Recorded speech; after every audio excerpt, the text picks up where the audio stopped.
할렐루야. 우리 승리하는 오늘 저녁 되기를 축복합니다. 날씨가 이제 9월 말인데 또 어제는 제가 오랜만에 이불을 덮고 잤어요.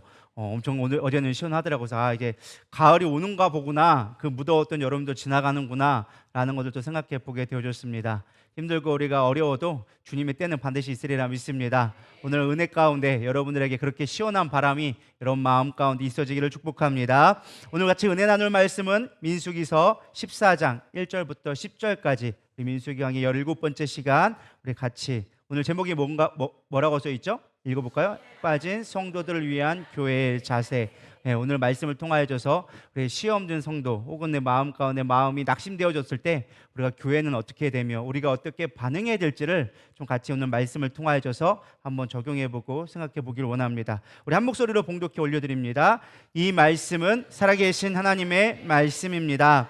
온 회중이 소리를 높여 부르짖음에 백성이 밤새도록 통곡하였더라.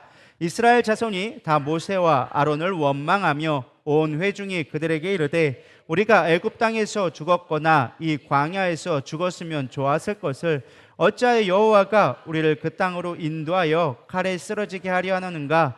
우리 처자가 사로잡히리니 애굽에서 돌아가는 곳이 낫지 아니하랴. 이에 서로 말하되 우리가 한 지휘관을 세우고 애굽으로 돌아가자 하매 모세와 아론이 이스라엘 자손의 온 회중 앞에서 엎드린지라. 그 땅을 정탐하는 자 중 눈의 아들 여호수아와 여분네 아들 갈렙이 자기들의 옷을 찢고 이스라엘 자손의 온 회중에게 말하여 이르되 우리가 두루다니며 정탐한 땅은 심히 아름다운 땅이라. 여호와께서 우리를 기뻐하시면 우리를 그 땅으로 인도하여 들이시고 그 땅을 우리에게 주시리라. 이는 과연 젖과 꿀이 흐르는 땅이니라. 다만 여호와를 거역하지는 말라. 또 그 땅 백성을 두려워하지 말라. 그들은 우리의 먹이라. 그들의 보호자는 그들에게서 떠났고 우리와는 우리와 함께 하시느니라. 그들을 두려워하지 말라 하나 온 회중이 그들을 돌로 치려 하는데 그때 여호와의 영광이 회막에서 이스라엘 모든 자손에게 나타나시니라. 아멘. 우리 지난주에 이어서 계속 민수기 말씀을 보고 있는데요. 지금 가데스 바니아라는 곳에 지금 이스라엘 백성이 와 있습니다. 그리고 하나님은 12지파에서 각각 대표 한 명씩을 뽑아서 가나안 땅을 정탐하러 가라라고 하게 되어지죠. 사실 이게 겉보기에는 이제 가나안 땅에 전투를 치르기 위한 어떤 준비 과정처럼 보이지만 사실 영적인 의미로 본다면 하나님께서 이스라엘 백성이 온전한 믿음을 갖고 있는가 그렇지 않은가를 시험하기 위한 믿음의 테스트로서 사실 가데스 바네아에서 가나안 정탐꾼을 파송하게 되어집니다. 사실 12명의 그 대표는 사실 12지파를 상징하는 거고 성경은 대표성의 원리라는 게 있잖아요. 그래서 한 사람이 대표하는 것이 전체를 이제 대표하는 그런 의미를 갖고 있는데 이 한 사람들의 어떤 12명의 선택된 자들이 이스라엘의 믿음의 상태를 반증하는 모습으로서 사실 12명이 나오게 되어집니다. 사실 지난주에도 말씀드렸지만 이들의 이름만 봐도 이들이 얼마나 믿음이 있었고 사람들 보기에 좋았다라는 것을 쉽게 알 수 있었어요. 뭐 하나님이 나의 피난처 되신다, 나의 변호자 되신다, 뭐 이런 이름들이 많이 있었거든요. 그러니까 그들 이름만 봐도 이들은 믿음이 있고 다음 세대의 리더자가 될 만한 자들을 뽑아서 사실을 보냈단 말이죠. 믿음 있다라는 사람들을 보냈지만 결국엔 그들은 어떻게 되어졌습니까? 실패를 하게 되어져요. 그로 인하여서 어떻게 되어집니까? 38년 동안 광야를 뱅뱅 돌아서 어떠한 훈련을 만듭니까? 하나님을 철저하게 의지할 수밖에 없는 광야의 시험을 겪게 만드신다라는 것입니다. 그래서 지난주에 했던 내용이 그거잖아요. 우리도 믿음의 테스트가 반드시 있다. 그럴 때 우리가 영적인 분별을 가지고 믿음의 테스트를 통과돼야 거기에서 바로 가나안 땅, 축복의 땅으로 넘어가는 것이지, 만약에 우리가 그 믿음의 테스트를 통과하지 못하면 우리 인생에 원치 않는 그런 고난들을 겪을 수밖에 없는 상황이 되어진다. 그래서 대부분의 사람들은 신앙생활하면 많은 사람들이 기대하고 와요. 나는 교회 나가면 복 받겠지, 안 되던 것도 해결되겠지, 뭔가 건강도 회복되어지고 잘 되겠지 하는데 막상 신앙생활하면 그렇지 않거든요. 오히려 신앙생활 하기 전보다 더 힘든 일들을 겪게 되어져요. 그게 뭐예요? 믿음의 테스트를 겪고 있는 것이다. 그 믿음에 통과되는 시점에 하나님께서 언제든 들어보낼 수 있는 거예요. 사실 그 길은 열하루길이면 갈 수 있는 길이었어요. 뭐 200만이 간다고 해도 몇 개월이면 갈 수 있는 길이란 말이에요. 근데 하나님은 40년 동안 훈련시켰어요. 그러니까 그들이 거리가 멀어서 뭐 힘들어서 전쟁이 안 돼서 그거는 표면적인 이유일 뿐이지 정말 하나님이 보시는 건 뭐예요? 너희의 믿음이 되었느냐. 되면 하나님이 언제든지 오케이 보낼 수 있다는 거예요. 근데 중요한 건 뭐예요? 그들이 시험이 쌓여져 믿음이 쌓아질 때까지 오랜 시간이 걸렸다라는 것이죠. 어쨌든 그렇게 믿음의 사람의 12명을 선택해서 테스트를 해봤지만 실패해가지고 오직 딱 두 사람만, 누구예요? 여호수아와 갈렙만 빼고 하나님을 신뢰하기보다 인간적인 눈, 이성적이고 현실적이고 보이는 대로 판단하는 육신의 모습을 가지고 가나안 땅을 정탐하게 되어집니다. 똑같이 봤어요. 야, 좋다, 엄청 좋은 땅이다, 젖과 꿀이 흐른다, 야, 포도송이가 이만하더라, 막 꿀이 넘치더라, 막 이런 얘기를 하면서 똑같이 봤어요. 근데 그거에 대한 해석이 전혀 다른 것처럼 보이죠. 때로는 우리가 살아가는 동안에 다수결이 옳은 것처럼 보일 때가 참 많습니다. 소수의 의견들이 아니라고 느껴질 때가 많죠. 여기 보면은 다수의 의견 10명이 맞다고 하니까 다 옳다고 여긴 거예요. 그래서 나온 말 중에 하나가 메뚜기 콤플렉스, 우리는 작다, 그들은 크다, 이렇게 하면서 실망에 점점점 자신이 작아지는 모습들을 보게 되어집니다. 저는 이 말씀을 묵상하면서 어찌 보면 이 12명 중에 10명의 반응이 지극히 현실적이고 어떻게 보면 학습되어진 우리들의 자연적인 육신적인 반응의 모습이다라고 생각해 보게 되어졌습니다. 왜냐하면 그들은 400년 동안 노예로 지냈고 이들은 늘 힘 앞에서 굴복할 수밖에 없는 생활을 살아왔어요. 그게 늘 습관화 되어 있는 거예요. 그러니까 사람들이 그렇잖아요. 맨날 이렇게 따돌림을 당하고 뭐 이렇게 억압을 당하고 쉽게 말해 속된 말로 왕따를 당한 사람들은 그것에 가스라이팅이라고 하잖아요. 요즘에는 그런 것들이 당해져서 뭘 생각을 못해요. 내가 여기서 벗어나야지, 내가 여기서 이겨나야지, 이런 생각을 우리는 당연히 할 거라 생각하지만 그렇게 못한다니까요. 그렇게 억압되어지고 가스라이팅 되어진 상태 가운데 이들이 봤던 것들은 너무나 강한 거란 말이에요. 그럼 우린 이들과 당연히 싸울 수 없다라고 생각하는 게 지극히 자연스럽고 당연한 행동이라는 거예요. 물론 그렇다고 우리가 이해한다고 그래 너희들 당연히 애굽으로 돌아가야지 라고 하면은 우리는 믿음 없는 사람이 되겠죠. 성경에서 말하는 건 그것이 아니죠. 오늘 말씀을 묵상하다 제가 든 게 바로 이거였었어요. 아, 믿음이 없는 사람들, 특별히 불신자였다가 혹은 믿음을 가졌지만 아주 옅은 믿음으로 인하여져서 말 한마디나 혹은 작은 환경의 모습 앞에 실족한 사람들에 대해서 어떻게 우리가 바라볼 수 있을까? 지금 딱 어떤 모습이에요? 이스라엘 백성의 모습이에요. 많은 사람들의 말을 듣고 들리는 말을 보고 보이는 대로 듣고 영적으로 어떠한 끊임없이 눌려있는 상황 가운데 있었던 그런 상황 가운데 보여지는 들리는 소리, 야, 우리는 저걸 할 수 없어, 안 돼 라는 말에 들렸을 때 그들이 낙담되어진 마음, 저는 그 말씀이 마치 우리 가운데 시험 드는 성도 혹은 믿음이 여작하여져서 상황 가운데 무너진 사람들의 모습과 일맥상통하게 보여졌습니다. 아마 여러분들 가운데도 그런 사람들이 종종 있을지도 모르겠습니다. 나는 아니다라고 생각하지만 나도 언제 그렇게 될지 모르거든요. 그럼 중요한 건 이들에 대해서 우리가 어떻게 반응해야 될까? 사실 이 부분이 키포인트예요. 그럼 먼저 이 시험 든 사람들의 특징들, 우리는 사람들의 특징을 좀 살펴보고 나는 시험 들지 않았는가, 혹은 저 사람이 어떠한 영적인 상태를 갖고 있는가를 좀 진단해 볼 필요가 있을 것 같다라고 해서 좀 살펴보려고 합니다. 시험 든 사람의 특징들은요, 제가 이 말씀을 드리는 건 여러분들이 시험 들었다라는 것을 꼬집어서 얘기하려는 게 아니라 보편적으로 이러니까 여러분들 진단해봐라, 그래서 우리가 이런 것들을 빨리 알고서는 넘어가자라는 의도를 하는 거니까 꼭 목사님 꼭 나보고 꼭 시험 뭐 귀가 얇대 막 이렇게 하면서 이렇게 오해하지 않았으면 좋겠어요. 할렐루야. 가끔 꼭 그런 분들이 있어가지고 제가 참 마음에 부담감을 갖고 이런 부정적인 얘기는 조금 제가 자중하려고 하는데 어쨌든 중요한 말이라 같이 조금 은혜를 받기를 원합니다. 쉽게 말하면은 이거예요. 첫 번째는 팔랑귀가 시험 든 사람들의 특징이에요. 누가 말하면은 막 그게 맞아 막 이렇게 하면서 쉽게 넘어가는 것이죠. 오늘 1절을 봐볼까요? 1절을 한번 다 같이 읽어보겠습니다. 시작. 온 회중이 소리 높여 부르짖으며 백성이 밤새도록 통곡하였더라. 지금 상황이 어떤 거예요? 10명이 와가 12명이 왔는데 10명이 지금 안 좋은 얘기를 하는 거예요. 그들은 강하다, 우리는 그 땅을 차지할 수 없다, 우리 여기 다 죽는다 막 이러면서 부정적인 얘기하니까 이들의 지금 반응이 뭐예요? 회중이 소리 높여 부르짖으며 밤새도록 통곡하고 있다는 거야. 야, 우리 죽었구나. 이제 애굽에서 간신히 그렇게 생고생하면서 10가지 이제 하나님의 은혜로 나왔지만 홍해까지 건너왔지만 이제는 돌아가지도 못하고 가지도 못하고 여기서 딱 죽게 생겼구나 막 이러면서 난리가 난 거죠. 사실 부정적인 말은 파급력이 너무나 큽니다. 우리가 긍정적인 말은 100번 들어도 그려? 하고 넘어가는데 부정적인 말은 한 번만 들어도 맞아, 그게 사실이요, 이게 돼버린단 말이죠. 맞아요? 틀려요? 그렇게 된다니까요. 부정적인 말에 우리는 쉽게 반응하게 되어져 있어요. 왜? 우리는 부정적인 걸 늘 들어왔기 때문에 늘 부정적인 말들에 학습되어져 왔어요. 물론 요즘에는 교육도 바뀌고 환경 바뀌어서 뭐 좋은 말 해주자 막 이렇게 하지만은 우리의 삶 가운데 부정적인 것들이 많은 영향력을 끼치고 있는 것이죠. 그래서 이 10명의 정탐꾼의 부정적인 보고는 공동체를 두려움에 떨게 만듭니다. 그리고 그들은 크고 우리는 너무 작다, 그 땅은 좋지만 우리가 차지할 수 없는 땅이다 라는 말을 반복하게 되어지죠. 시험 드는 사람들의 원인들을 살펴보면 공통적인 분모가 있더라고요. 그게 무엇이냐? 바로 부정적인 사람이 옆에 꼭 있더라는 거예요. 그러니까 시험 든 사람 봐보세요. 옆에 믿음 좋은 사람이 있는데 시험 든 사람 별로 없어요. 시험 든 사람 옆에는 항상 뭔가 부정적인 사람이 있어요. 본인이 시험 안 들었어도 뭔가가 부정적이고 판단하는 사람들이 옆에 꼭 있더라는 거예요.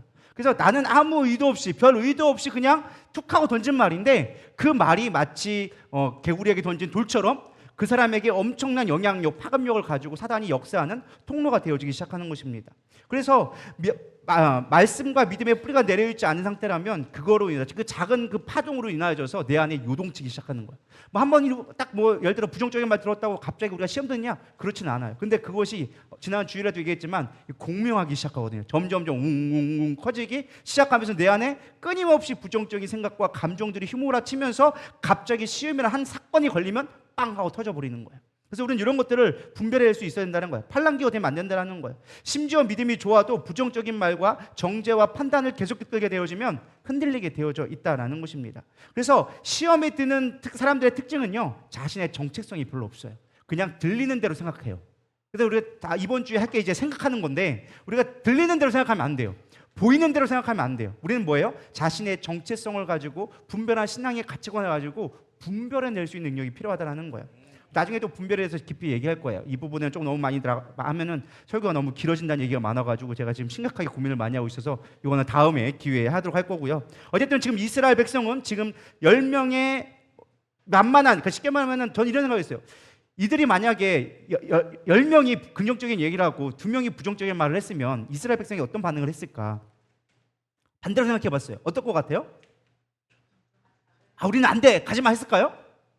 아니겠죠. 그래, 가자라고 했을 것 같아요. 왜? 우리도 그렇거든요. 여기서 99명이 오케이 하고 예를 들어서 2명이 반대하면 여러분 당연히 2명이 잘못됐다고 얘기하죠. 그게 아무리 옳아도 사람의 심리가 그렇거든요. 이게 많은 거에 많은 힘이 있다 생각하고 그쪽에 이렇게 치우치게 되어져 있어요. 그러니까 이들도 그랬을 것 같아요. 딱 봤을 때 백성들은 사실 분별력이 별로 없었어. 그러니까 들리는 말에 이해하니까 10명이 지금 더 많은 거야. 그럼 이게 맞는가 보다 하고 넘어갔다라는 것이죠. 그래서 시험에 드는 성도들의 특징은 늘 자기 생각을 하지 않고 들리는 거, 보이는 대로 팔랑귀가 되어지는 거예요. 그래서 우리는 시험에 들었나 안 들었나 분별할 수 있는 게, 내가 사람들 말에 끌려간다 싶으면 내가 시험들 위험이 있구나, 빨리 분별을 하셔야 돼요. 또 반대로 옆 사람이 내가 뭐 말을 했는데 훅 끌려온다, 그럼 이 사람 시험 들기 딱 좋은 사람이다라는 거를 분별하셔야 돼요. 그래서 이 사람한테 말할 때도 주의해서 해야 돼. 할렐루야. 그 정도 분별은 우리 학교에는 있으리라 믿습니다. 내가 분별이 없어가지고 있는 말 없는 말 다 하면 안 돼요. 이 사람이 믿음이 있는가 없는가를 판단하고 해야 할 말과 안 할 말을 분별할 수 있어야 돼. 근데 우리는 다 똑같이 봐. 너도 시험 들고 나도 시험 들고 같이 죽자라고 이런 시험을 가는 사람들이 많이 있어가지고 분별할 수 있어야 돼요. 이 사람은 내가 아무리 믿음 좋아도 내가 분별 없이 얘기하면 받아들일 사람들은 그걸 들어도 별로 상관이 없어. 근데 믿음이 없는 사람들은 나는 아무 의미 없이 그냥 생각 없이 얘기한 말인데 그걸로 인하여서 흔들릴 수 있다는 거예요. 할렐루야. 여러분, 이런 분별이 있기를 소망합니다. 그래서 그렇게 분별성, 정체성을 가지고 해야 되는 거예요. 이스라엘 백성은 이 여호수아의 관련 말을 듣지 않았습니다. 더 안전하다 생각하는 것 같고 더 편안한 걸 생각했어요. 사실 신앙생활은요, 우리도 하다 보면 편안한 길을 선택하기 원해요. 뭔가 싸우고 부딪히고 이런 거를 별로 안 좋아하거든요. 우리 노래는 마귀들과 싸울지라 저 약보 순영자면서 영광 할렐루야 부르는데 막상 귀신 시험 와봐요. 그거 나발이고 뭐고 필요 없다니까. 힘들어 죽겠는데 그런 거 어딨어. 믿음으로 이겨나야 됩니다. 기도해야 됩니다. 너나 기도하세요. 힘들어 죽겠어요. 내 상황 대봤냐고요. 이런 얘기가 자동으로 나온다라는 거예요. 이게 분별이 잘 안 돼요. 이게 마음으로 막 싸우자 이기자 하지만 그게 안 싸워지거든요. 이겨내기가 쉽지가 않아요. 보통 싸운 게 힘든 거니에요. 그러니까 차라리 보이는 걸 싸우는 거라면 싸워. 근데 중요한 건 내 안에 치열한 영적 전투는 이게 보통 문제가 아니거든요. 말씀의 내공이 있지 않고는 이겨내기가 보통 어려운 게 아니다라는 것입니다. 그래서 시험에 드는 사람의 특징은 뿌리가 없어요. 연약해요. 자기의 기준이 없어서 쉽게 흔들리는 거예요. 그래서 우리가 그런 것들을 잘 분별하기를 소망합니다. 아멘. 그래서 내가 말에 너무 흔들리지 말아야지, 내가 너무 쉽게 말을 뱉지 말아야지, 우리가 늘 분별해야 된다라는 것입니다. 또 시험 드는 사람의 두 번째 특징은 무엇이냐? 작은 일에도 쉽게 원망하기 시작합니다. 우리 2절 한번 볼까요? 시작. 이스라엘 자손이 다 모세와 아론을 원망하며. 웬만한 일도 사실은 그 뒤에는 좀 나중에 볼 거예요. 원망을 한다는 거예요. 웬만한 일도 사실 넘어가고 쉽게 넘어갈 수 있는 일이 참 많은데 사실 우리는 작은 말에 원망하게 되어지는 거예요. 그러니까 내가 뭔가 말을 했는데 부정적인 말이 툭 튀어나오고 쉽게 원망을 한다. 이 사람 쉽게 시험 들 수 있는 사람이구나. 혹은 그렇게 쉽게 넘어간다. 뭔가 흔들리고 이게 뭔가 표정이 바뀐다 싶으면 이 사람은 지금 그럴 우려가 있구나라는 걸 우리가 판단해 볼 수 있어야 된다는 거예요. 자기 스스로도 판단해 볼 수 있어야 되고 누군가에게 그렇게 했을 때도 그럴 수 있구나. 할렐루야. 그런 눈치가 있기를 소망합니다. 그냥 눈치 없이 자기가 하고 싶은 말만 하는 사람들 가끔 있어요. 가끔 이야기를 하다 보면은 그냥 자기만 only way, 자기만 말하는 사람이 있어. 근데 자기가 말하는 게 무슨 말이냐? 그냥 자기 감정에만 옳게 되는 거야. 여러분, 누군가를 판단해 모르겠다고 눈치 보고 막 해야 될 말 못할 말 막 그렇게 눈치 보라는 얘기는 아니에요. 근데 우리가 이렇게 어떤 말을 했을 때 너무 딱 봤을 때 이 사람의 눈치적으로 좀 판단해야 돼. 특히 이 사람이 영적으로 시험들만 하다라면은 딱 분별을 가지고 영적인 눈치를 갖고 봐야 돼요. 근데 우리는 그냥 내가 하고 싶은 말은 다 해야 돼. 이 사람이 상처받는 건 별로 중요치 않아. 내가 그 말을 해야 나한테 속 시원한 사람이 있단 말이에요. 그거 아시는 분들 있다니까요. 자기의 거룩함 때문에 딴 사람이 그 사람이 그 말을 받을 준비가 안 돼 있는데 내 말은 그거 하는 거야. 자기야 그렇게 하면 안 돼. 내가 기도해 보니까 자기는 그러면 안 될 것 같아. 막 이렇게 하면은 나는 의로운 걸로 얘기했지만 그 사람 듣는 사람 어떻게 될까요? 지가 잘났으면 얼마나 잘났다고 막 이러면서 시험들 우려가 많다라는 거예요. 할렐루야. 그래서 권면도 들을 만한 사람한테 해야지 대나가나다 하는 게 아니라는 거예요. 할렐루야. 충분히 기도하고 정말 때가 되어주고 말씀으로 그걸 가르칠 수 있고 내가 정말로 그를 위해서 눈물을 흘리며 기도할 정도의 각오가 되지 않으면 웬만하면 누구를 권면하는 건 조심해야 돼요. 왜? 솔직히 얘기해서 너나 나나 뭐 도찐개찐 도토리 키재기지 뭐 잘났으면 얼마나 잘났다고 안 그래요? 그러니까 우리는 사실은 말씀으로 권면을 받는 건 옳은 거지만 우리가 그런 부분들은 주의할 수 있어야 된다. 셋째는 과거에 묶여있는 삶을 살면 안 된다라는 거예요. 우리 2절 후반절 볼까요? 이럴 때 우리가 애굽 땅에서 죽었거나 이 광야에서 죽었으면 좋았을 것을. 이들이 얘기한 것처럼 뭐예요? 애굽으로 돌아가자. 차라리 애굽으로 돌아가자. 과거가 좋았다라고 얘기합니다. 지난번에도 얘기했지만 끊임없이 반복하지만 이들이 애굽에서의 생활이 좋았을까요? 나빴을까요? 좋았으니까 나왔나요? 안 좋았으니까 도망 나왔죠. 왜요? 애굽에서 종으로 살았으니까. 종이 좋으면 얼마나 좋겠어요. 종이 먹은 걸 맛있게 먹었으면 얼마나 잘 먹었겠어요. 근데 그들이 끊임없이 불평하는 건 뭐예요? 애굽에 갔더니 부추도 있고 참외도 있고 이런 것도 먹었더라. 차라리 그때 거기서 뭐 막 고기도 먹었더라. 뭐 종이 먹으면 얼마나 먹겠어요. 근데 그들은 과거를 희생하며 지금의 아픔을 피하기 위한 회피적으로 과거를 미화시키기 시작한다는 거죠. 우리도 그렇다니까요. 남자들 군대 얘기 되게 싫어하거든요. 근데 가장 많은 얘기가 군대 얘기예요. 군대에 가서 저는 솔직한 얘기로 진주를 향하여서 오줌도 안 싼다고 그랬었어요. 왜요? 꼴 보기도 싫었거든. 거기서 내가 어떻게 하면 타령할까 그 생각만 고민하고 있었는데 거기는 꼴도 보기 싫어. 근데 군대 얘기는 많이 한단 말이에요. 왜 그래요? 고통을 미화하기 시작하거든요. 사람은 살기 위해서 고통에 대한 미화하려는 효과가 있어요. 그래서 여러분들 봐보세요. 자기가 힘들고 어려웠던 거는요, 나중 되면요 다 아름답게 보여지기 시작해요. 성공한 사람 스토리 봐봐요. 고생 안 한 사람 아무도 없어. 근데 그때가 좋았냐 얘기하면 아무도 안 좋았대. 근데 그때에 대한 이야기를 너무나 아름답게 내가 그때의 고난으로 인하여서 지금이 성공했다. 그때 또 돌아갈래요? 하면 안 돌아간대. 왜 그때가 좋았는데 돌아가지? 안 돌아가. 사람이 그런 게 있다니까요. 과거에 대한 아름다운 미화가 있다는 거예요. 지금 이스라엘 백성이 그렇게 하고 있는 거예요. 과거에 묶여서 사는 거예요. 시험 든 사람의 특징이 뭔지 아세요? 과거에 묶여서 살아요. 했던 얘기 또 하고 또 하고. 뭐 몇 주 전의 이야기, 뭐 한두 주 전의 이야기면 뭐 그럴만 할 수 있어요. 좀 힘들었겠구나 넘어갈 수 있겠는데 시험 든 사람 보면은요 옛날 얘기, 그 옛날 얘기까지 다 꺼내 나와요. 호랑이 담배 피듯 쓰는 얘기까지. 목사님, 저의 실제적인 경험인데 예전에 지금은 이제 우리 교회 안 계셔가지고 얘기 드리는 건데. 갑자기 오늘날 목사님 잠깐 보재요. 그래서 무슨 일이세요? 하면서 제가 막 설교 준비하고 있다 왔는데 목사님 그거 아시냐고. 뭘 하냐고. 목사님이 예전에 이런 일이 있었다고. 뭔 일이냐고. 내가 이제 용기 내서 얘기하는 건데 그때 목사님 왜 이렇게 얘기하냐고. 난 무슨 얘기인지도 모르는데. 알고 봤더니 그게 한 1년 반 정도 지나는 건 얘기인데 별것도 아니었어. 컴퓨터 하는데 이런 거 배우셔야 됩니다. 이런 거 하면 도움이 될 것 같아요 라고 했는데 목사님이 나 무시했다고. 내가 컴퓨터 얼마나 잘하는데 목사님이 날 무시해서 그런 것도 모르겠다고. 나는 알도 못하는 사건을 와가지고 본인이 이제 시험 들고 와가지고 1년 반 거를 꺼내오기 시작하는 거야. 그러면서 꺼내내기 시작하기가 옛날 한약 얘기 그 옛날에 막 독수리 오용제 나올 때까지 막 이렇게까지 이야기를 끊임없이 끄집어내는 거예요. 왜 그래요? 시험 든 사람의 특징들은요 과거에 묻혀 살아요. 할렐루야. 여러분이 과거에 묻히지 않았으면 좋겠어요. 물론 지나간 것에 대한 의미는 있죠. 지나간 것은 지나간 대로 다 그런 이유가 있죠. 물론 이유는 있을 수 있어요. 근데 그거에 매여 살 필요는 없다라는 거예요. 우린 뭐 해야 돼요?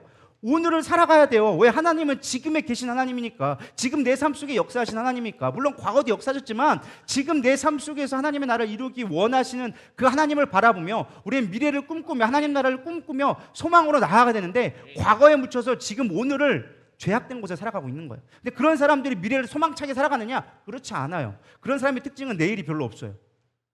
시험 준 사람 봐봐요. 죽기 아니면 까무러치기지. 내일을 생각하면서 시험 준 사람 별로 없다니까요.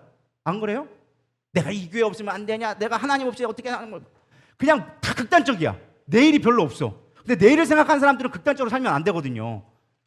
할렐루야? 별로 이렇게 동감이 안 되시는 것 같은데 가만히 생각해 보세요. 화난 사람이 극단적인지 화 안 난 사람이 극단적인지. 화난 사람 봐봐요. 너 죽고 나 살자지. 일반적인 사람이 너 죽고 나 살자 하면 그건 이상한 사람이에요. 뭔가가 시험 들고 문제 있는 사람들이 항상 극단적이 될 수밖에 없어요. 내일이 없는 사람들이에요. 믿음의 사람들은 항상 내일을 생각하며 살아가는 사람들이에요. 그러면서 오늘을 누리는 삶을 사는 사람들이 믿음의 사람이라는 거예요. 할렐루야. 저와 여러분이 그 되기를 소망합니다. 제발 과거에 묶이지 마세요.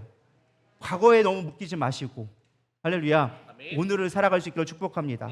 네 번째, 시험 든 사람의 특징은요, 남 탓을 그렇게 많이 해요. 4절에 보면 이에 서로가 말하되 우리가 한 지휘관을 세우고, 지금 뭐 하는 거예요? 목사 바꾸자, 모세 바꾸자, 우리 딴 사람 세워가지고 우리가 다시 돌아가자라고 얘기하는 거죠. 지금 사실 얼마나 뛰어난 영적인 지도자가 있습니까? 하나님과 직접 대면하는 목회자, 쉬운 목회가 아닌 거거든요. 목회자라고 다 하나님과 대면하고 하나님과 소통하는 건 아니거든요. 하나님도 나왔잖아요. 오늘 너희들이 예언한다고 깝치냐? 야, 모세는 직접 나랑 대면한다. 니들 함부로 이렇게 얘기하지 말아라. 내가 세운 종이다. 까불지 마 라고 하면서 우리가 지난번에 12장인가에서 봤었잖아요. 지금 하나님하고 얼마나 신실하고 하나님에게 철저하게 순복하려고 순종하려고 자신을 죽여서까지 막 순종하는 목사님이 있는데, 중요한 건 백성들이 지금 뭐 하는 거예요? 지금 상황만 보고 목사님한테 책임을 다 전가시키는 거예요. 목사 바꾸자. 목사 바꿔가지고 우리가 다시 하자. 제가 보니까 참 안타까운 게, 우리 교회는 아직까지 그런 역사가 없기 때문에 사실 좀 안타까워 기도할 제목이지만, 목사 갈아치운 교회 치고 부흥하는 교회 제가 별로 못 봤어요. 근데 그런 교회가 생각보다 많아요. 한국 교회 생각보다 많아요. 장로회부터 시작해가지고 재직회 열어가지고 목사님이 못한다 하면서 했다 하면서 결국엔 다 무슨 싸움이냐? 감정 싸움이 대부분 그래요. 정말로 목사님이 잘못하고 예를 들어 제가 항상 얘기하잖아요. 목사를 자를 만한 이유를 여러분들은 3가지 외에는 그냥 눈도 뜨지 말라고. 뭐냐? 첫 번째, 성적으로 타락하고, 도박이나 돈 문제에 걸려 있고, 또 뭐하냐? 이제 이단에 빠지고. 이 3가지 아니면은 목사님에 대해서는 철저하게 순종해라. 왜? 그것도 여러분들 사는 길이니까. 근데 그거에 걸리면 이제 그 다음엔 좀 심판을 해봐야겠죠. 왜? 그거는 잘못된 길로 인도할 수 있고 문제가 생길 수 있으니까 그건 분명히 책망하고 넘어가야 되지만, 그 위에 거는 2-3시 와서 증언하기 전까지는 그 말을 듣지도 말아라. 근데 지금 뭐하고 있어 이들은요? 목사 잘라버려라. 물론 리더의 역할이 너무나 중요해요. 리더가 모든 책임을 져야 되는 건 분명한 사실이에요. 그러나 리더의 책임 소재를 묻기 전에 우리가 해야 될 건 우리들의 행실을 살펴봐야 한다는 거예요. 믿으십니까? 저는 여러분들의 신앙생활 할 때 항상 마음에 명심보감으로 세워놓기를 소망합니다. 목사가 실수할 수 있죠. 목사도 인간이에요. 목사라고 완벽하지 않아요. 저도 엄청 실수 많이 하고 엄청 쪼잔하고 그럴 때도 많다니까요. 엄청나게 제가 대범해 보이고 인격 좋은 것처럼 보이지만 제가 뒤끝 있을 때도 엄청 많아요. 여러분들은 모르겠지만은 나만의 아는 방법이 있어. 차마 제가 부끄러워서 얘기를 못하겠지만 그럴 때도 있다라는 거예요. 근데 중요한 건 뭐예요? 인간이라 실수할 수 있지만 그거를 탓하기 전에 뭐예요? 하나님의 뜻을 살펴보고 나의 행실을 살펴봐라. 할렐루야. 저를 욕하고 싶거든. 여러분의 먼저 죄를 한 10가지 가져온 다음에 저한테 얘기를 해주세요. 그럼 저도 10가지를 수긍해드릴 테니까. 할렐루야. 서로 오고 가는 게 있어야지. 너무 잘못했다고 하면 그게 잘못된 거 아니겠어요? 안 그래요? 그러니까 저에 대해서 뭔가 한 가지 불만이 있다 그러면 내가 잘못한 한 가지를 갖고 와가지고 저에 좀 딜을 하자고. 목사님한테 대놓고 얘기하지 말고. 할렐루야. 그 정도 양심은 있어야지. 무조건 당신이 잘못했다고 얘기하면 그거는 인간적인 세상도 그렇게 안 그래. 안 그래요? 세상보다 못한 사람이 되면 안 되잖아요. 적어도 신앙의 클래스가 우리가 신앙의 사람이라면 적어도 세상보다 고차원적인 윤리적인 그런 도덕과 기준을 가져야지. 세상보다 못한 사람이 되니까 우리가 욕먹는 거예요. 할렐루야. 분별할 수 있기를 소망합니다. 그래서 누구 탓하기보다는 내 탓을 먼저 볼 수 있는 자. 그럴 때 설령 문제가 있다 할지라도 우리는 품어줄 수 있는 마음이 생기기 시작하는 거예요. 할렐루야. 그리고 중요한 건 설령 문제가 있은 것 같다 문제가 자기가 발견하면 빨리 인정해야 돼요. 근데 시험 든 사람의 특징은 자기 잘못을 절대 인정하지 않더라고요. 인정할 것 같으면 시험도 안 들겠죠. 대부분 자기가 인정 안 하니까 시험 드는 건데, 적어도 여러분 우리 누리던 성도들은 내가 뭔가가 문제가 있다라는 것들을 항상 먼저 깨달을 수 있는 지혜가 있기를 소망합니다. 누군가 판단하기 전에 성경 말씀이 있잖아요. 남의 눈에 있는 티끌 보지 말고 내 눈에 있는 들보를 먼저 봐라. 이게 사실 성경의 진리인데 우리 그거를 늘 까먹어요. 남의 것만 커 보이거든. 남만 잘못한 것처럼 보이거든. 여러분 그런 것들 우리가 분별할 수 있기를 소망합니다. 마지막 5번째는요. 쉽게 포기해요. 4절 후반절에 보니까 애굽으로 돌아가자 하며. 지금 가나안이 코앞에 와 있어. 하나님이 약속한 땅에 봤어. 엄청 좋은 것도 봤어. 근데 싸워보기도 전에 안 돼. 포기한 거야. 우린 돌아가자. 안 돼 라고 얘기하는 거야. 지금 하나님의 엄청난 축복이 있는데 갈 수 없다고만 얘기하는 거예요. 시험에 드는 사람은요, 영적인 축복을 보지 못해요. 앞에 있는 거 좋은 거 알죠. 근데 뭐 병도 고치고 뭐 하나님의 능력이 있고 하나님의 풍성한 은혜, 천국이 있음을 알면서도 뭐예요? 우리 그거 못 가죠. 필요 없어라고 얘기하는 거예요. 왜? 지금에 있는 현실만 크게 보이는 거예요. 전 여러분들의 믿음의 눈으로 크게 볼 수 있기를 소망합니다. 영원한 천국 바라봐야죠. 우리가 바라볼 건 영원한 천국밖에 없어요. 근데 뭐 사람 보고 시험 들고 들리는 소리에 우리가 넘어질 일이 뭐가 있냐라는 거예요. 할렐루야. 믿음의 눈을 크게 뜨기를 소망합니다. 여기까지가 이제 시험 드는 사람들의 일반적인 특징. 제가 성경 본문 말씀에서 있어서 그냥 시험 드는 사람의 특징을 몇 가지만 뽑아본 거예요. 뭐 여러 가지가 더 있겠죠. 이런 증상이 나타난다. 그럼 중요한 건 이런 사람들이 나타나면 우리가 어떻게 되는 거예요? 어떻게 해야 될까요? 저 또 시험 들었어. 또 시험 들었어. 하는 꼴을 봐니 그렇지. 네가 그렇지. 뭐 이렇게 판단해야 될까요? 아니면 나한테 기분 나쁘게 했다고 그래 너 가라. 뭐 이렇게 쉽게 놔버리는 게 옳은 모습일까요? 아니라는 거예요. 우리는 믿음의 사람들로서 그런 시험 든 사람이 분명히 있다라는 거예요. 교회 안에 얼마든지 있을 수 있어요. 그럴 때 우리의 자세를 늘 점검해 봐야 되는 거예요. 첫 번째 가장 중요한 우리의 교회의 자세는 무엇이냐? 기도 외에는 다른 이유가 있을 수 없다. 기도 방법밖에 없다라는 거예요. 5절에 이렇게 나와져 있습니다. 모세와 아론이 이스라엘 자손의 온 회중 앞에서 뭐 했더라? 엎드린지라. 이 엎드렸다라는 표현이 성경에서는 그렇게 많이 등장하지는 않지만 대표적으로 엎드렸다라는 표현은 간절한 기도를 드릴 때 엎드렸다라고 기도해요. 보통 유대인들이 기도했던 건 지난번 설교에 들었지만은 서서 기도를 했어요. 하늘을 향해서 두 손을 들고 하늘을 바라보며 하나님의 임재를 구하면서 두 손 들고 기도하는 게 당시의 일반적인 방법이었어요. 근데 이 엎드렸다라는 거는 철저하게 하나님의 능력을 의지할 때 나는 아무것도 할 수 없습니다. 사실 엎드린다는 거 당시에 우리 생각하는 단순하게 이렇게 엎드린다는 게 아니라 그냥 완전히 머리를 쳐 박아야 돼요. 그래서 다니아 같은 기도는 어떻게 했어요? 머리를 두 무릎 사이에 넣고 완전히 엎드려서 기도했다고 했단 말이에요. 저는 절대 못하는 기도예요. 알아서 해석하기 바랍니다. 저는 그거를 해보려고 시도를 해봤는데 절대 안 되는 신체 구조를 갖고 있어요. 그거는 아무나 할 수 있는 기도가 아니더라고. 여러분도 쉽지 않을걸요? 뭐 오지만은 제가 볼 때 그 쉬운 기도가 아니에요. 철저하게 완전하게 자기를 비워야지만 될 수 있는 그런 기도를 상징적으로 하고 있죠. 원래 성경에서 엎드린다라는 것은 땅으로 들어간다는 뜻이에요. 그러니까 쉽게 말하면 죽을 각오하고 내가 기도하겠다. 하나님밖에 할 수 없다라는 고백을 할 때 엎드렸다라는 성경에 많이 기록되어져 있습니다.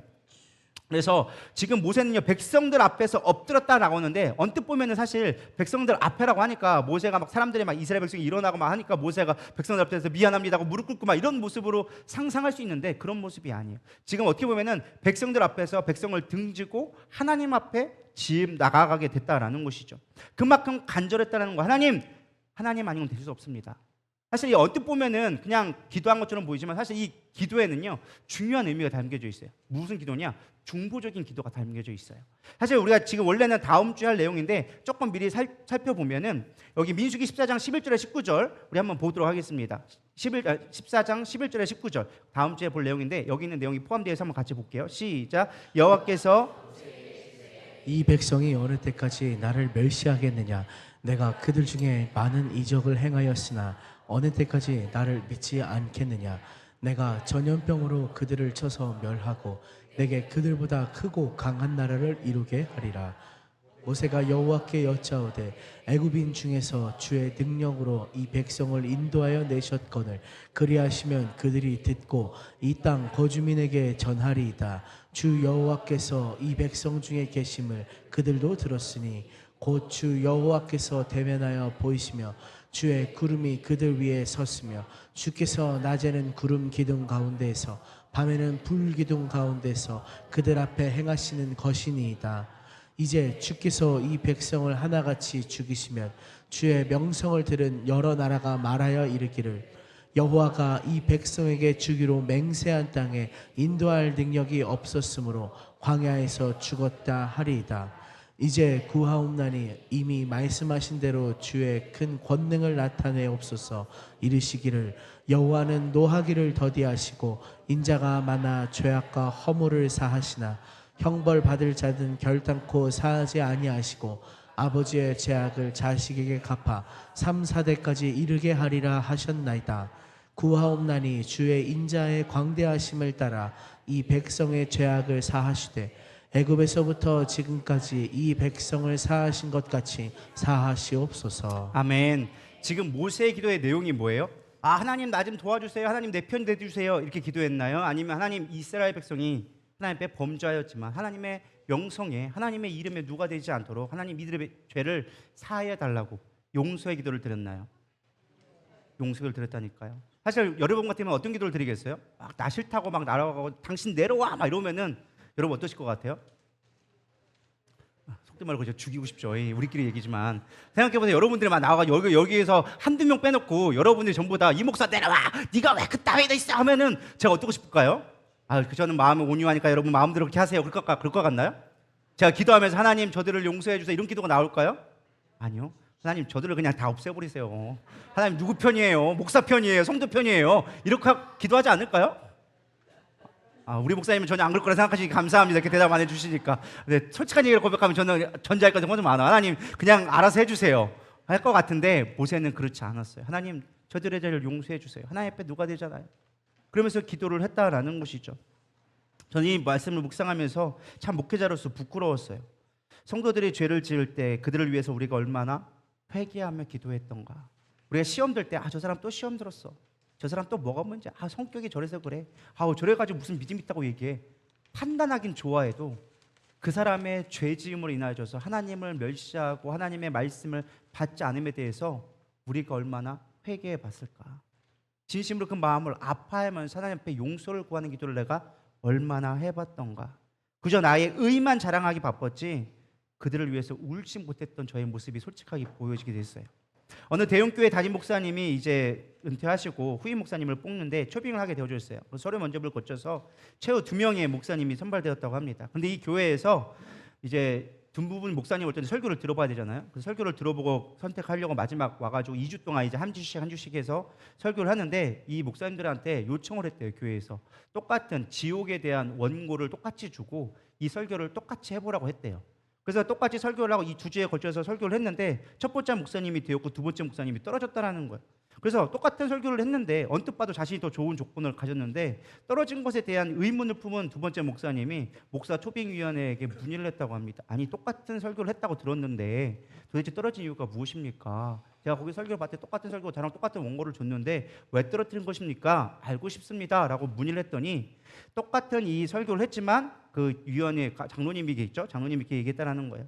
똑같이 지옥 설교를 했는데 한 분은 지옥 가면 안 된다라는 뉘앙스로 설교를 하셨고 목사님은 아쉽게도 그렇게 하면 지옥에 간다는 뉘앙스로 들렸습니다. 그래서 지옥에 안 가기를 원하는 목사님의 마음으로 우리는 선택할 수밖에 없었습니다라고 고백했다라는 거예요. 저 이 말을 듣고 제 설교를 돌아봤어요. 나는 어떻게 설교를 하고 나는 어떻게 성도들에게 마음가짐을 갖고 있을까? 여러분 그렇게 하면 지옥 가요 라고 했을까? 그렇게 하면 지옥 가면 안 돼요. 그러니까 돌이켜야 돼요 라고 안타까움으로 나아갔던가? 저는 모세를 보니까 어찌 보면은 전자보다는 후자인 것 같아요. 그렇게 하면 니들 지옥 가. 안 돼. 돌이켜. 그렇게 하면서 사실 하나님 앞에서 울고불고 대신 하는 거죠. 왜? 그들은 지금 자기가 하는 죄를 알지 못하니까. 저는 우리가 시험 드는 사람들을 봤을 때 우리가 그런 마음이 좀 있어야 되지 않을까라는 묵상을 하게 되어졌습니다. 저를 많이 돌아보고 제 스스로도 참 많은 해결을 하면서 준비를 하게 되어졌는데 여러분들이 그런 마음을 가졌으면 좋겠습니다. 교회가 해야 될 것은 그건 것 같아요. 시험 든 사람이 있으면 저 사람 또 시험 들었는데 뭐 때문에 그래? 상황을 볼 게 아니라 하나님을 떠나고 교회를 비방하며 하나님의 나라에 기뻐하지 않는 저들이 하나님이 하는 것에 대해서 모릅니다. 저를 위해서 내가 눈물을 흘릴 수 있는 기도를 마음을 내게 달라고 먼저 기도하시고 그들 위해 울어줄 수 있는 것들이 필요하다는 거예요. 6절에 이렇게 나와져 있습니다. 그 땅을 정탐한 자 중에 눈의 아들 여호수아와 여분의 아들 갈렙이 자기들의 옷을 찢고, 성경에서 옷을 찢었다라는 것은요 애통함의 표현이에요. 지금 이게 화가 났으니까 헐크로 변해가지고 다 죽어 이런 표현이 아니라는 거예요. 지금 마음을 찢고 하나님 앞에 지금 애통해하며 누구도 여호수아와 갈렙도 그렇게 하고 있다는 거예요. 모세뿐만 아니라 어떤 사람은요 믿음의 사람들은 다 이렇게 행했다라는 것입니다. 욥의 10자식이 다 죽고 재산을 다 잃게 되었을 때 취한 행동이 바로 옷을 찢고 엎드리는 거예요. 하나님 나 도와주세요. 지금 모세가 했던 것들은 엎드린 기도였어요. 욥기 1장 20절 욥이 일어나 겉옷을 찢고 머리털을 밀고 땅에 엎드려 예배하며. 또 재밌는 건 뭔지 아세요? 욥기 2장에 보면 욥의 세 친구가 나와요. 우리는 흔히 욥의 세 친구가 욥하고 끊임없이 논쟁을 벌여서 이 세 친구들이 도움이 되는 것이 아니라 싸가지 없는 친구 같다 라는 인식이 생각보다 많거든요. 그래요 안 그래요? 성경을 읽어봤어야 알지. 욥이란 새 친구가 있는지도 모르고. 욥이 새 친구가 나온단 말이야. 근데 우리는 흔히들 이렇게 욥은 막 논쟁만 벌이고 얘는 친구들은 도대체 와가지고 도움이 되는 게 차라리 없는 게 낫지 않을까 싶은데 그렇지 않더라고. 제가 성경을 자세히 다시 보니까 우리 욥기 2장 12절 13절 다시 한번 보기 원합니다. 시작. 눈을 들어 멀리 보매 그가 욥인 줄 알기 어렵게 되었으므로 그들이 일제히 소리질러 울며 각각 자기 겉옷을 찢고 하늘을 향하여 티끌을 날려 자기 머리에 뿌리고 밤낮 7일 동안 그와 함께 땅에 앉았으나 욥의 고통이 심함을 보므로 그에게 한마디도 말하는 자가 없었더라. 지금 뭐 하고 있는 거예요? 새 친구들이 소식을 들었어. 야, 욥이 어느 날 갑자기 10자식 죽고 재산 다 날라갔대. 야, 태풍이 와가지고 이번에 끝났대. 그래가지고 얘 괜찮은가 하고 친구들이 좀 몰려가지고 소문 듣고 새 친구 왔어. 근데 와가지고 뭐 했니? 딱 봤더니만 몰골이 장난이 아닌 거야. 그러니까 와가지고 뭐 하느냐? 자기 옷을 찢고 머리를 막 뜯어가면서 뭐 하는 거예요? 죄를 뿌리면서 애통하면서 그 친구를 위해서 같이 옆에 있어주는 거예요. 그냥 있는 게 아니라 그 옆에 있어주는 거예요. 근데 욥이 너무 고통스러워하니까 뭐 권면하는 게 아니라 일주일 동안 침묵하며 옆에서 같이 있어주는 거예요. 여러분 인생 가운데 이런 친구가 있을까요? 이런 친구 있으시길 축복합니다. 우리 누리다 성도들 되기를 축복합니다. 그런 성도가 되어야 될 것 같아요. 그런 목회자가 되어야죠. 저는 솔직히 이 말씀을 보면서 되게 많이 회개를 했어요. 여러분들이 시험 들었는데 나는 과연 무엇을 했을까? 여러분들이 시험 들고 문 안 열어주고 있으면은 일주일 동안 말없이 거기서 내가 앉아 있을 수 있는 목회를 할 수 있을까? 저 그래서 한번 솔직한 얘기로 고백하는데 죄송스럽지만 좀 못하겠더라고요. 나 주님 목사 못하겠어요. 그렇게 하면 못할 것 같아요. 내가 뭔 잘못을 했다고? 내가 뭐 그들 보고 시험 들으려고 했나? 뭐를 하겠나? 나 잘 되라고 얘기한 것뿐이 없는데 본인들이 시험 들고 본인들이 싸워서 한 걸 내가 거기서 왜 죽중 일주일 동안 앉아 있어야 돼요? 왜 이런 생각이 드는 거예요? 죄송하지만 안 그래요? 반대로 제가 여러분들한테 막 욕을 해가지고 여러분 시험들 생각해 보세요. 그러면 제가 시험 듣다고 나 목사 설교 안 해요. 만약에 문 닫고 들어가 있으면 여러분들 저를 위해서 와가지고 목사님 그러시면 안 돼요. 일주일 동안 할 수 있어요? 알렐루야. 그렇게 되기를 소망합니다. 그렇다는데 제가 할 말은 없네 뭐. 그렇게 하는데 뭐. 근데 저는 솔직히 얘기로 쉽지 않겠더라고요. 일주일 동안 그 앞에서 죽치고 앉아 있는 거예요. 아무 말도 안 하고. 근데 제가 가만히 생각해 보니까 그렇게 하면 웬만한 사람 다 오겠더라고요. 여러분 시험 든 사람 있으면 일주일 동안 아무 말 없이 거기서 앉아 있고 죽치고 있어봐요. 네가 빨리 회개하고 내가 주님 앞에 들어왔으면 좋겠어. 가만히 앉아가지고 거기서 기도하고 계속 있어봐. 도대체 처음에는 왜 왔대? 가 이러지만 하다가 나중에는 그 감동이 무서워서라도 우리 1인 시위가 그래서 무서운 거잖아요. 아무 말 안 하고 표 들고 있고 이렇게 있으면 그게 무서워서 그렇게 하는 거잖아요. 세상도 그걸 다 알더라고요. 욥의 새 친구한테 배웠구나. 그걸 깨달았는데 정말 우리가 그런 마음, 애통한 마음이 있으며 그런 간절한 마음이 있고 욥의 새 친구 같은 그런 열정이 있다면 시험 든 사람도 얼마든지 돌아올 수 있겠구나. 근데 솔직하게 우리가 그렇게 되면 나와 상관없는 이야기로 여겨요. 욥의 새 친구라고 먹고 놀고 뭐 편했을까요? 안 그랬을 것 같아요. 근데도 불구하고 같이 아파해 줄 수 있는 거. 로마서 12장 15절에 얘기합니다. 즐거워하는 자들과 함께 즐거워하고 우는 자들과 함께 울라. 함께 울어주는 거. 그게 공동체가 해야 할 일이다라는 것입니다. 예수님도 병든 자를 위해서 의원이 필요하다고 했는데 시험 주고 넘어진 자를 위해서 목사가 필요한 건데 나는 왜 그게 잘 안 될까? 제가 솔직하게 얘기하잖아요. 항상 목사님은 못하는 게 뭐예요? 제가 항상 얘기하잖아요. 목회를 못해요. 목사님 목회 잘하시나요? 설교도 잘하시고 뭐 다 찬양도 잘하시고 다 잘하잖아요. 그게 목회가 아니에요. 목회는 같이 울어주는 거거든요. 근데 그게 잘 안 돼요. 쉽지 않아요. 내 맘 같지가 않아요. 저도 생각보다 원래는 제가 ENFP였어요. 되게 감정적인 사람이고 제가 드라마도 보고 울고 막 그런 사람인데 어느 순간 이게 목회를 하다 보니까 그게 잘 안 돼. 그냥 내 거 따지게 되어지고 내가 잘못한 거 없는데 뭘 그러지? 뭐 이렇게 따지게 되고 판단하게 되어지고 어느 순간 나에게 빌립의 은사가 오는 거야. 네가 잘못했나? 내가 잘못했나? 네가 맞냐? 내가 맞냐? 이렇게 생각하고 있는 거야. 그래서 목회가 참 어렵다. 내 뜻대로 되지 않는 거구나. 그래서 내가 죽어줘야 되는 거구나 라는 생각을 날마다 묵상을 합니다. 근데 날마다 안 돼요 그게. 그래서 주님의 은혜가 필요한 거고 그래서 십자가가 필요한 거고 할렐루야. 제가 그래서 항상 주님께 울었어요. 하나님 어떻게 해야 돼요? 어떻게 해야지 제가 목회를 잘할 수 있을까요? 요엘서 2장 13절에 얘기하더라고요. 너는 옷을 찢지 말고 마음을 찢고 너의 하나님 여호와께 돌아올지어다. 그는 은혜로우시며 자비로우시며 노하기를 더디하시며 인내가 크시사 뜻을 돌이켜 재앙을 내리지 아니하시니라. 마음을 찢는 거다. 제가 항상 기도하고 있는데 느낀 게 그거였어요. 하나님 저 힘들어요. 어떻게 해야 돼요? 목회 어떻게 되는 거예요? 다 그럴 능력이 없어요. 근데 하나님이 제가 이거 갖고 진짜 오래 싸움했거든요. 하나님 어떻게 해야 돼요? 다 목회랑 안 맞는 것 같아요. 차라리 그냥 교수를 시키든지 차라리 아니면 딴 거 시키든지 하나님 왜 굳이 이렇게 목사를 시켜가지고 목사님도 하나님도 고생 나도 고생 성도들도 고생 왜 삼시세끼로 이렇게 고생을 하게 만듭니까? 막 이런 생각 기도를 할 때 하나님이 깨닫게 하신 게 무엇이냐? 야 내가 너한테 그렇게 하라고 하지 않았다. 걱정하지 마라. 나는 시험 없는 성도를 위해서 교회를 줬다. 목회 네가 한다고 생각하지 마라. 그리고 네가 한다고 착각하는 것도 교만이다. 내가 하는 거지 네가 하는 거 아니다. 제가 그래서 큰 위로를 받았어요, 주님한테. 아, 주님 그러시군요. 내가 하는 게 아니거든요. 아, 그렇군요. 나는 이제 조금 면죄부를 얻었네요. 막 이러면서 제가 좀 자유함을 얻었는데, 그 책임은 여러분 전가할 수 있죠. 아, 교회가 해야 되는 거다. 그러니까 여러분들 책임이 어느 정도 있다. 옆 사람 시험 들었는데 안 나왔는데 나랑은 별로 안 친해. 나랑은 상관없다. 있다. 여러분들 책임이다. 할렐루야. 별로 아멘들 안 하시네요. 제가 항상 얘기하고 불리하면 꼭 아멘 안 하시는 거 보라고. 이럴 때 아멘 하셔야 된다니까. 그래서 제가 엄청난 위로를 받았어요. 아, 이걸 가르쳐야겠구나. 누가 시험 들면은 교회 책임이지 목회 책임이 아니다. 목사만의 책임이 아니니까 가부식기로 같이 함께 가자. 할렐루야. 그렇게 되기를 소망합니다. 그게 성경적인 원리예요. 제가 낙담하니까 하나님이 그렇게 또 저를 위로해 주시냐고 돌려서 얘기했는데 그게 영적인 원리예요. 교회가 믿음이 연약한 자를 함께 세워가는 거예요. 토양을 만들고 이렇게 시험 드는 사람 누가부터 처음부터 믿음 다 좋겠어요. 10명 중에 오면은 10명에 9명은 다 시험 들어요. 한 번씩은 다. 그래요 안 그래요? 맞는다니까요. 아무리 믿음 좋은 것처럼 봐도 누구나 다 한 번씩은 시험에 다 겪게 지내길 수밖에 없어요. 그럴 때 우리가 어떻게 하는지를 알아야 되지. 알아야 면정할 거 아니에요. 그럴 때 우리가 주님의 마음을 가지고 함께 해야 된다라는 것입니다. 두 번째는요, 믿음으로 살라는 말을 선포할 수 있어야 된다는 거예요. 자, 첫 번째는 기도를 했어요. 애통한 마음으로 기도를 해줬어요. 그 다음에 우리가 했던 건 뭐예요?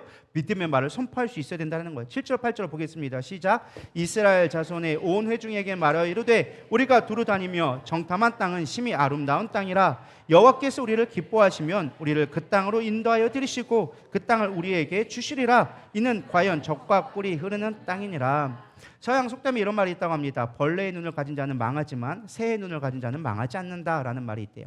여기서 벌레라고 나와 있지만 사실 영어로 보면은 지렁이라고 나와 있어요. 그러니까 지렁이 같이 땅을 파고 있는 땅에 있는 것만 바라보는 자는 망할 수밖에 없지만 독수리처럼 새처럼 높이 있고 멀리 보고 위의 것을 바라보는 자는 망하지 않는다라는 의미를 서양 속담에서 그렇게 얘기했다고 합니다. 우리가 하나님의 기뻐하는 걸 생각할 수 있어야 돼요.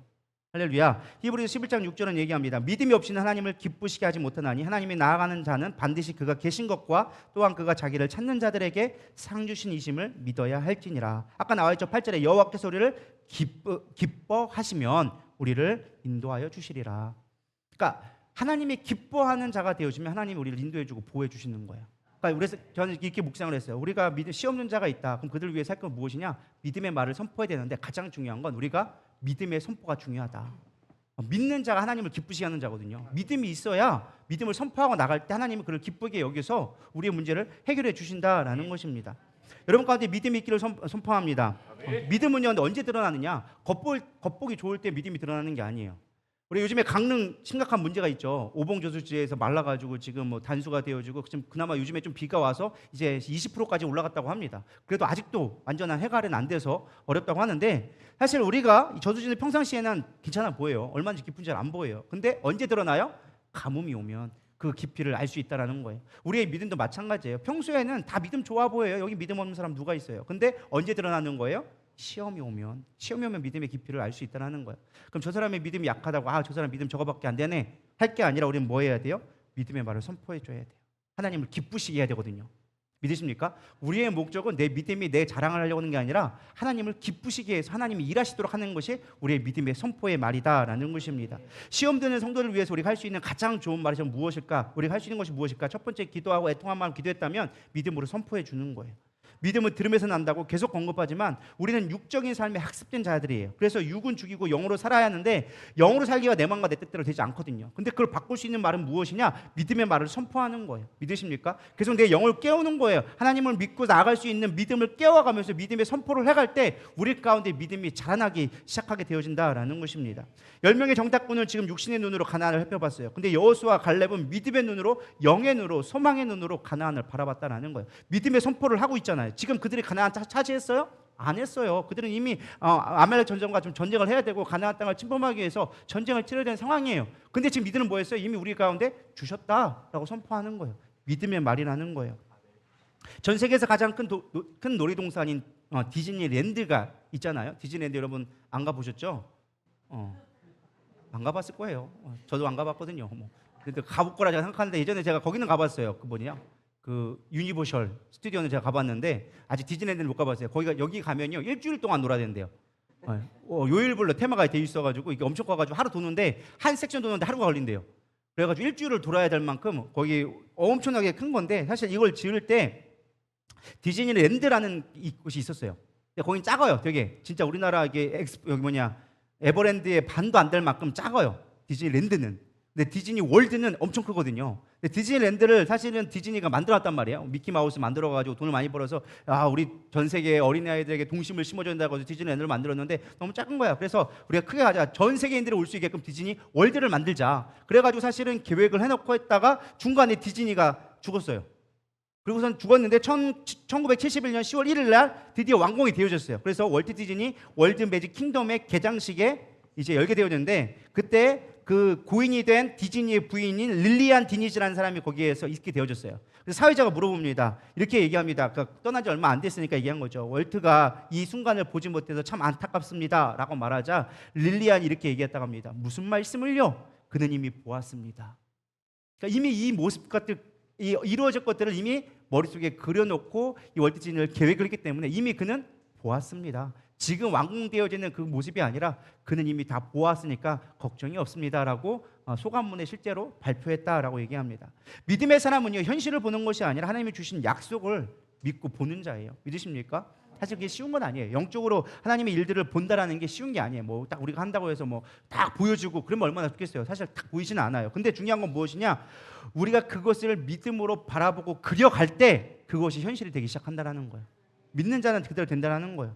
근데 우리는 항상 늘 의구심을 갖죠. 내가 하는 말이 정말로 될까? 내가 믿음을 선포하면 정말 그대로 이루어질까? 저도 예전에 이 같은 말을 참 많이 생각했었어요. 하나님, 제가 성도들 위해 기도해 주는데 이 말씀대로 이루어져야 되는데 혹시 안 이루어지면 어떡하죠? 여러분 기도 받을 때 별로 그런 고민 안 하지만은 저는 그런 고민이 들어요. 하나님 갑자기 기도해 주는데 감동이 오는데 이 사람이 내가 볼 때는 아무리 봐도 별로 그냥 시겁잡고 내가 볼 때는 별로 아닌 것 같은데 하나님이 크게 쓰신대. 그러면 하긴 해야 되니까 해야 되잖아요. 하나님 크게 쓰신다고 합니다. 근데 의심스러운 거야.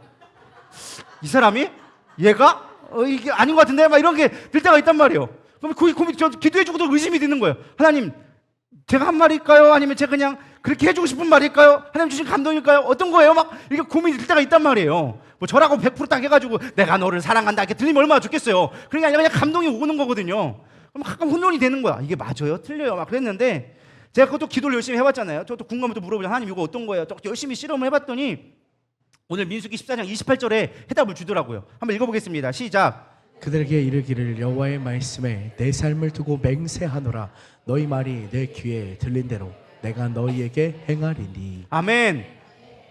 답이 나왔죠. 나는 믿음으로 하나님 그냥 감동 오는 대로 선포했더니 되고 안 되고는 누구의 책임이다? 하나님이 하시는 거예요. 하나님이 그걸 뭐 하신다? 내 귀에 들린 대로 내가 행하리라. 너희에게 행하리라. 할렐루야. 그러니까 우리는 뭐예요? 믿음으로 선포하는 거예요. 그게 죽은 영혼도 살릴 수 있다는 거예요. 예수님이 살릴 때 물론 구약 시대에는 좀 능력이 없어가지고 엘리야가 막 위에 올라가고 막 침 바르고 별짓 다 했는데 예수님 뭐 했어요? 말로 했다니까요. 죽은 나사로야 나오라. 믿음으로 선포하니까 나왔다니까요. 할렐루야. 달리다 소녀야 일어나라 하니까 일어났다니까요. 할렐루야. 옛날 시대에 안 되니까 막 찍어 누르고 막 하고 막 별거 다 했지만은 예수님 신약 시대 와서는 우리는 신약 시대 살고 있잖아요. 그러니까 뭐 하면 한다? 믿음으로 선포하면 이루어진다라는 것입니다. 우리가 해야 할 건 믿음으로 선포하는 거예요. 그러다 안 되면요. 걱정하지 말라고요. 우리가 원하는 우리의 방법과 우리의 시간이 아니라 할지라도 하나님은 하나님의 방법으로 우리의 기도를 반드시 응답해 주신다. 할렐루야. 그게 믿음이에요. 근데 내가 기도했는데 안 됐는데요. 내가 30일 기도 작전 기도했는데 하나도 변한 게 없던데요. 하나님 그보다 더 좋은 방법을 하시려고 지금 망하게 한 거예요. 근데 우리 별로 그게 아멘이 안 되거든. 왜 지금 망하게 했냐고. 난 지금 힘들어 죽겠는데. 근데 하나님 그거 망하게 해야지만 네가 돌아올 것 같으니까 망하게 한 거예요. 하나님 보시기에 가장 선한 게 그거니까. 하나님 살려달라고 하니까 우리 살려주셨어. 영혼 구원하게 만드셨거든. 하나님의 방법으로 우리 해결해 주셨는데 우리 그걸 안 믿으려고 할 뿐이고 내가 원하는 것만 받기 때문에 안 될 뿐이지 우리의 기도대로 하나님은 반드시 응답해 주신다라는 거예요. 그러니까 우리는 뭐 해야 돼요? 믿음으로 선포해야 돼요. 누가 시험 들었다? 믿음으로 선포해야 돼요. 집사님 잘 이겨낼 거야. 할렐루야. 지금은 마음이 상하지만 반드시 하나님이 회복시킬 거야. 할렐루야. 그렇게 해야지. 봐봐. 그 집사님 원래 그렇다니까. 이렇게 짝짝꿍 하고 있으면은 그냥 같이 죽는 거예요. 할렐루야. 우리는 믿음의 말을 선포할 수 있기를 축복합니다. 안 돼도 내 마음에 안 들어도 꼴보기 보라 싫어도 전혀 가능성 없어 제로운 것처럼 보여도 우리는 믿음의 말을 선포해야 되리라 믿습니다. 그런 지혜가 있기를 소망합니다. 세 번째, 하나님의 보호하심과 인도하심을 신뢰해야 된다는 것입니다. 9절 한번 읽겠습니다. 시작. 다만 여호와를 거역하지는 말라. 또 그 땅 백성을 두려워하지 말라. 그들은 우리의 먹이라. 그들의 보호자는 그들에게서 떠났고 여호와는 우리와 함께 하시는디라. 그들을 두려워하지 말라 하나. 우리가 시험는 성도를 위해 해야 할 중요한 마침표는 무엇이냐? 하나님의 보호와 인도하심을 신뢰해야 돼요. 우리가 그들을 위해서 애통한 마음으로 기도하고 그들을 위해서 믿음으로 선포하고 그 다음에 해야 될 반드시 중요한 일은 하나님의 인도하심과 그분을 신뢰하는 것이 중요하다라는 것입니다. 저도 그렇지만 늘 실패하는 것은 내가 노력해서 실패하면 어쩌나라는 두려움과 상실감이 있습니다. 저 아까 얘기했잖아요. 기도해줬는데 기도대로 안 되면 어떡하지? 그럼 그 다음에 어떤 생각이 들까요? 기도해주고 싶을까요? 안 해주고 싶을까요? 별로 안 해주고 싶어요. 그래도 혹시나 기도해줬는데 목사님 기도 안 대로 됐어야 하면 내가 얼마나 기쁘겠어. 하나님이 하신 거지만 그냥 가고 싶기로 그냥 내가 하나님 기도했더니 그될 거면 그래도 좀 있어 보이고 좀 좋아 보이잖아. 근데 기도했는데 목사님 별로 안 된 것 같아요. 여전히 힘들어요. 그러면 저는 어떡할까요? 내 영빨이 없나비요. 나 같은 게 뭐 목사라고 이런 게 있어 막 이렇게 하면서 그런 생각이 들까 안 들까요? 그 다음부터 기도해주고 마음 별로 없다니까. 기도했는데 별로 없어요. 그냥 목사님한테 받으셔요. 그러고 넘어가는 거예요. 이해가 되시죠? 사실 쉽지 않은 거예요. 근데 중요한 건 뭐예요? 내가 기도한 거에 대한 하나님의 신뢰가 반드시 필요하다는 거예요. 그럴 때 역사는 이루어지기 시작하는 거예요. 물론 간혹 믿음이 정말 없다면 어떤 이런 거에 대해서 사실 감정도 없고 어떤 정상적으로 하나님이 있음을 믿지 않기 때문에 사실은 본인들이 교회를 떠난 거에 대한 상실이나 두려움을 없는 사람들도 있을 것 같아요. 간혹. 그런 사람들 진짜 어쩔 수 없지만 대부분의 정상적인 사람이라고 한다면 사실 제가 생각한 건 뭐냐면 시험 들어서 떠난 사람도 마음이 편안하진 않을 거라는 거예요. 저는 가만히 생각했어요. 제 예전에는 떠난 그 사람들만 원망해 있었어요. 조금 성장한 것 같죠. 옛날에는 좀 목사가 짬이 좀 들쳤을 때는 그 사람 떠나가면은 아유 저거 또 그랬지. 전화도 안 받고 막 그럼 짜증나거든요. 여러분도 해봐요. 전화하면 10번이고 했는데 10번 다 안 받아봐. 싸가지 되게 없다. 네가 가르쳐 얼마 잘났어. 이러면서 이런 생각 든다니까요. 그러면은 찾아가고 싶어도 찾아가면 마음도 안 들고 내가 이런 거 목사를 말았어야지 이런 생각 들고 그런다니까요. 되게 좌절감 느껴져요. 그러니까 제발 전화 좀 받으시고 할렐루야. 전화 안 받으면 얼마나 짜증나는데 뭔 일이 생긴 거 아닌가 별의별 생각을 다 하고 그런다고 그렇게 되거든요. 근데 중요한 건 제가 예전에는 저만 생각한 거예요. 왜 전화를 안 받냐 한배짱 했는데 가만히 생각해 보니까 적어도 믿음이 조금이라도 있다 생각한다면 그 사람은 교회 떠났을 때 마음이 편했을까? 그 사람도 하나님이 얼마나 두려웠을 것이며 하나님이 두려움에도 불구하고 옆에 있는 사람들이 더 무서우니까 사실 못 나온 거 아니겠어요? 하나님보다 옆에 있는 사람이 더 무서우니까 그 사람이 더 싫으니까 못 나온 거 아니겠는 거예요. 하나님이 정말 싫어서 도망치는 사람도 별로 없더라고요. 제가 보니까 다른 교회 나가면 안 나가면 어쩔 수 없지만 다른 교회 나가서 그래도 감사한 건데 중요한 건 시험된 사람의 대부분의 특징은 그 사람도 마음 편하지 않더라는 거예요. 근데 항상 제가 볼 때는 제 마음을 생각했거든요. 마음 상처 입다. 왜 떠났지? 교회가 뭐가 문제지? 이런 생각만 하게 됐는데 그렇지 않더라는 거예요. 그 사람들도 두려움이 있을 거고 그 사람도 슬픔이 있을 거고 낭망이 있을 거다라는 것입니다. 그렇기 때문에 우리가 해야 될 것은 간절히 믿음으로 선포하고 권면했다면 이제 그들이 돌아올 수 있도록 우리가 신뢰하고 맡겨야 돼요. 그건 우리가 더 이상 할 수 있는 부분이 없거든요. 마지막 이 이야기만 하고 마치도록 하겠습니다. 1904년에 마틴 목사님이 있었다고 합니다. 부부가 어느 날 뉴욕의 교회에 큰 집회에 좀 유명한 목사님이셨어요. 그래서 집회에 참석을 했는데 거리가 머니까 가족들을 데리고 이제 집회를 가게 되어졌습니다. 근데 집회가 시작하기 전날 갑자기 아침에 도착했는데 그 부인인 시빌라가 갑자기 맹장염에 걸려가지고 응급적으로 수술하게 되어진 거예요. 병원에 입원하게 된 거죠. 아내가 아프고 죽고 있으니까 목사님이 고민이 된 거예요. 저녁에 설교를 해야 되는데 지금 아내 옆에서 누가 도와줘야 되고 근데 아들이 있는데 아들이 9살밖에 안 됐어. 그러니까 어리니까 아들만 남겨놓고 집회를 가고 저녁까지 하고 오기에는 간호할 사람이 없는 거예요. 지금처럼 간병인이 있으면 얼마나 좋겠습니까? 1900년대니까 그런 게 없었겠죠. 그러니까 염려가 되어가지고 고민하고 있는 거예요. 그래서 얘기를 했다고 합니다. 집회 측에 지금 아내가 갑자기 수술을 받게 되어져서 오늘 집회는 못 들 것 같습니다 라고 얘기를 하고서는 딱 있었는데 그 얘기를 전화 얘기를 아들이 들었나 봐요. 근데 아들이 믿음이 되게 좋았던 것 같아. 이렇게 얘기하는 거예요. 아빠, 만약 하나님이 아빠가 오늘 밤 설교하시기를 원하신다면 엄마가 지켜주시지 않을까요? 엄마를 지켜주지 않을까요? 얘기한 거예요. 엄마가 걱정이라고 얘기하지만 정말 하나님이 기뻐하는 일을 한다면 하나님이 엄마 지켜주지 않을까요? 그 얘기한 거예요. 그 말을 듣고 마틴 목사님이 갑자기 팍 뒤통수를 맞은 거죠. 그렇구나. 내가 믿음이 없었구나. 그래가지고 그 이야기를 듣고 있는 이야기를 하는 거를 누가 들었느냐? 아내가 그 얘기를 들었어.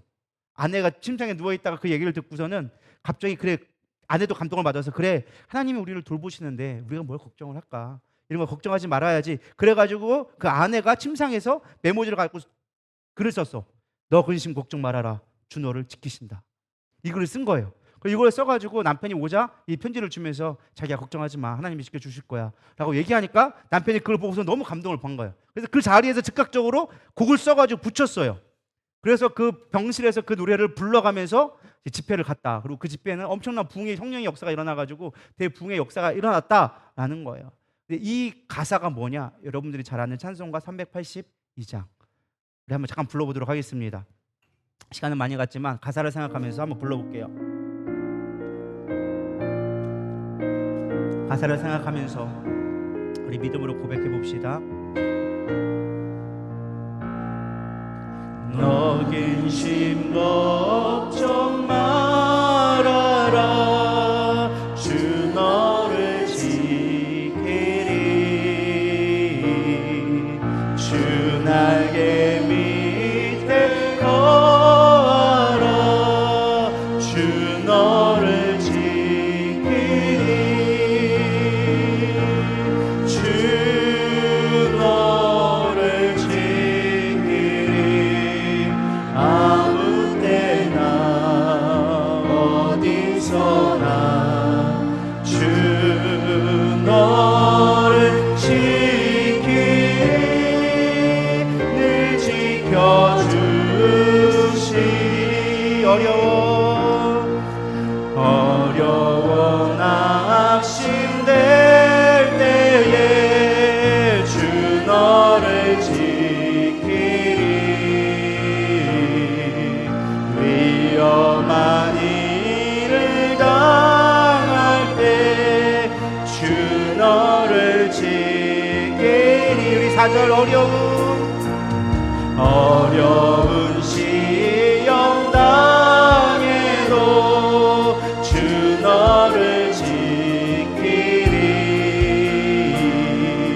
구주의 품에 거하라 주 너를 지키리 주 너를 지키시리 주 너를 지키리 아무 때나 어디서나 주 너를 지키리 늘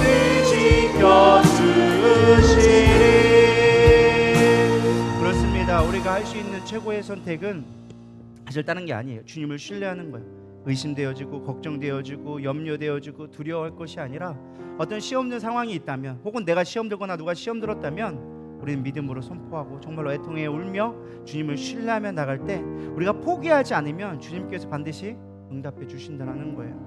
저는 우리가 교회가 이런 능력이 있기를 소망합니다. 저 사람 또 시험 들었네 그냥 왔다 가네 이게 아니라 한 영혼에 대한 가치를 알고 주님의 마음을 알아서 같이 울어줄 수 있고 우리 시험 든 사람을 위해서 같이 아파해 줄 수 있고 그를 위해서 눈물로 기도하고 하나님 앞에 믿음으로 선포하며 그 영혼을 포기하지 않을 수 있는 저와 여러분 되기를 소망합니다.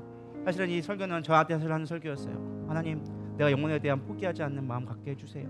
누가 시험 들 때 난 모르겠어요 주님 나 안 할래요 이게 아니라 그 영혼에 대해서 정말 울어줄 수 있는 사실 우리 담임 목사님이 위대한 게 거기서 나오잖아요. 사실 우리 담임 목사님 가끔 때로는 그냥 무자비 같고 때로는 막 그냥 앞으로만 가 막 그런 것 같은데 담임 목사에게 정말로 우리가 본받을 거는 영혼을 위해 울어줄 수 있는 거예요.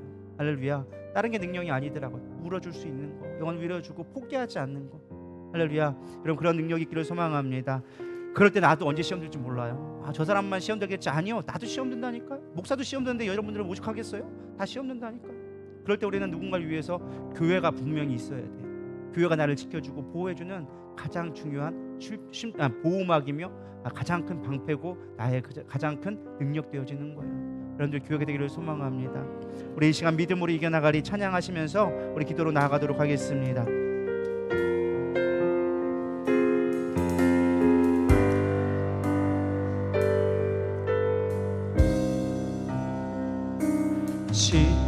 지치고 상한 내 영혼 병들어 연약한 나의 몸 소망이 없는 내 생활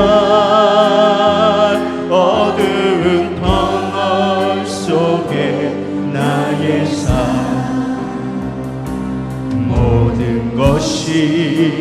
불가능해 보여도 그래도 참고 견뎌내리 주님의 뜻이 선하게 이루어지도록 조금 더 참고 기다리리 나의 피난처이신 주님을 바라보며 나아가리 은혜의 힘으로 이겨나가리 믿음으로 이겨나가리 지금은 소망이 없어 보여도 그래도 참고 견뎌내리 주님의 뜻이 선하게 이루어지도록 조금 더 참고 기다리리 나의 피난처이신 주님을 바라보며 나아가리 은혜의 힘으로 이겨나가리 믿음으로 이겨나가리 지금은 소망이 없어 보여도 그래도 참고 견뎌내리 주님의 뜻이 선하게 이루어지도록 조금 더 참고 기다리리 주님 나의 피난처이신 주님을 바라보며 나아가리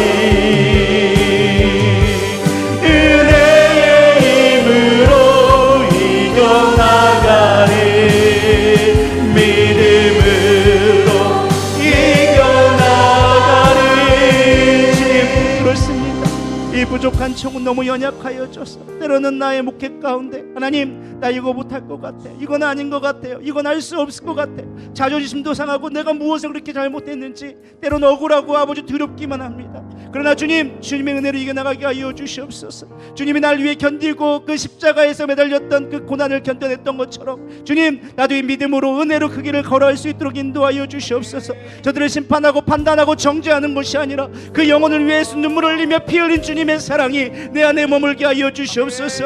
그들을 향하여져서 원망과 불평과 나에게 아버지 상처를 주는 것이 아니라 그 상처를 품어가며 하나님 주 앞에 나갈 수 있는 우리의 믿음의 눈들 되게 하여 주시옵소서. 혹여라도 상처받은 자가 있습니까? 두려워하는 자가 있습니까? 염려하는 자가 있습니까? 주님의 은혜로 덧입혀 주시옵소서. 그 상처는 아버지 쓰라린 곳에 주님의 보혈을 덮어 주시옵시고 하나님의 살아계심이 아버지 그들 가운데 증언되어 질 수 있도록 인도하여 주시옵소서.